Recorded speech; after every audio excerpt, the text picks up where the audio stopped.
Custo de vida, emprego e desemprego, cesta básica, tarifas públicas, salário mínimo. Agora, na Brasil Atual, a análise do DIEESE.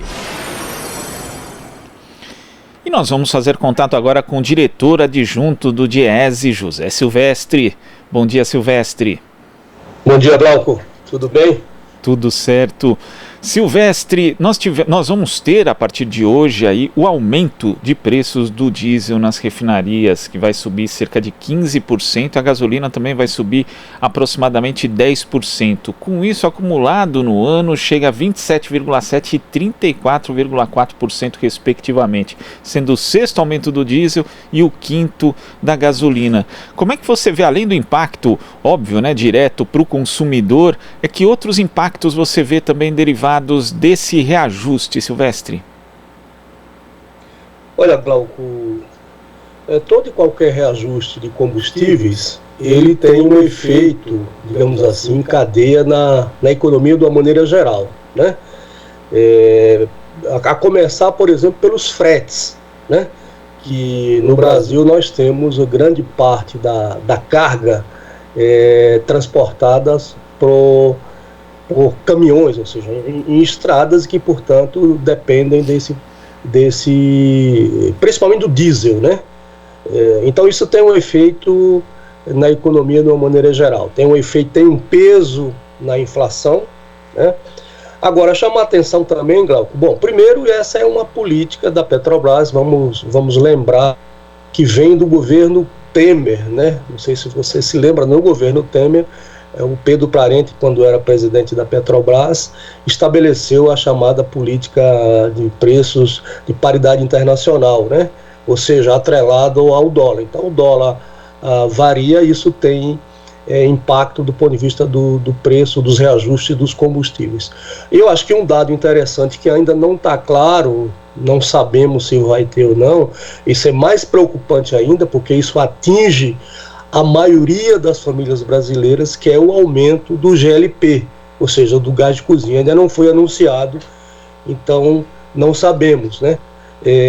Então isso também é um dado para a gente ficar de olho, né? Porque isso impacta muito as famílias, né? Sobretudo as famílias de baixa renda, né, Glauco? As famílias mais vulneráveis que dependem, né? Não faz muito tempo, você lembra também que você teve inclusive um aumento, né, do número de famílias que pararam de utilizar o GLP por conta do aumento, né, dessa política da Petrobras, que na verdade por trás disso tem, digamos assim, um pouco a estratégia que tanto o governo anterior, o governo do Temer esse, de fatiar no sentido digamos assim, de privatizar a Petrobras. Então essa política está dentro dessa estratégia.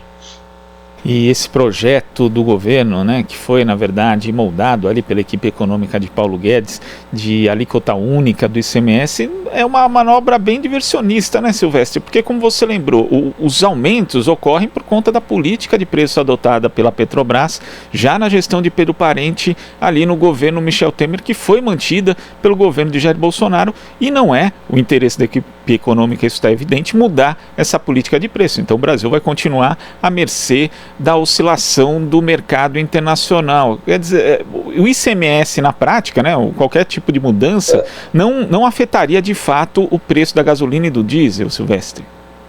Sim, primeiro que não teve, pelo que me consta, não tem havido aumentos, digamos assim, bruscos, né, do ICMS nesses últimos meses, né, que justifique esse aumento de preço.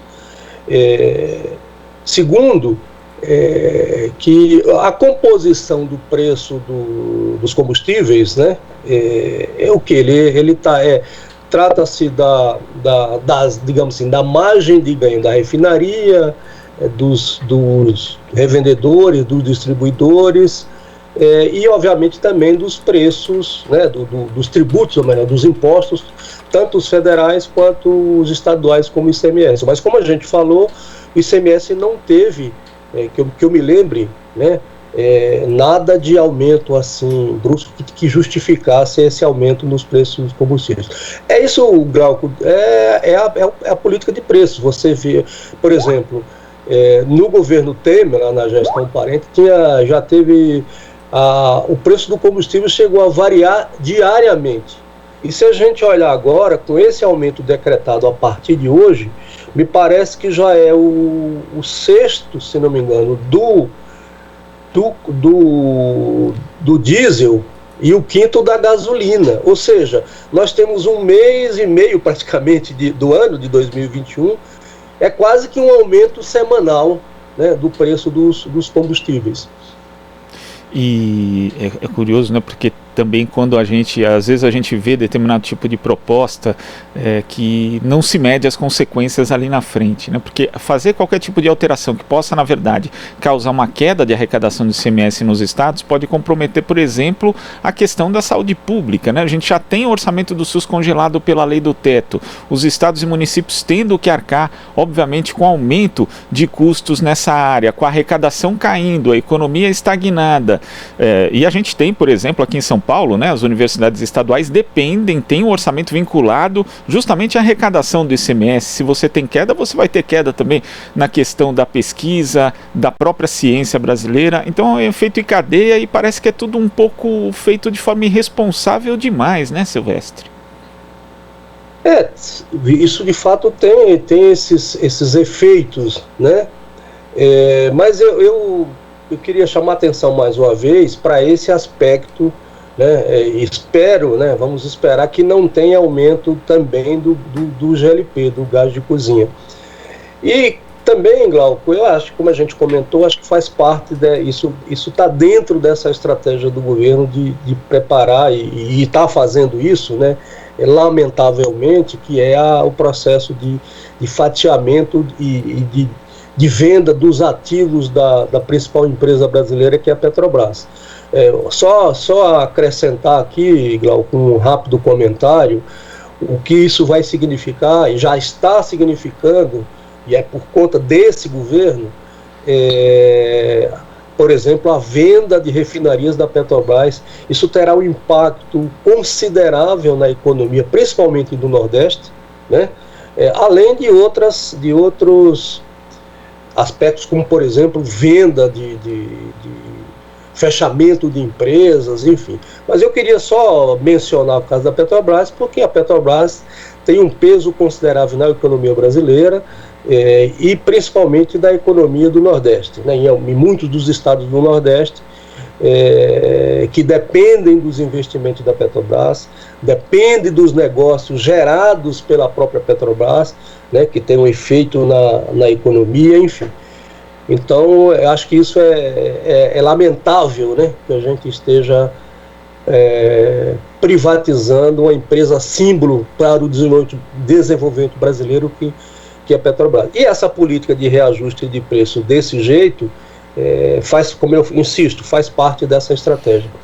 E esse desmonte do Parque de Refino Nacional, que é um ponto importante que você observa, Silvestre, infelizmente também já alertam especialistas, a própria FUP também vem falando isso, o Brasil vai acabar pagando o preço mais adiante. Silvestre, muito obrigado pela sua participação aqui no Jornal Brasil Atual e até a próxima. Obrigado, Galco, um bom dia para você, um bom retorno aí, né? Você tá voltando.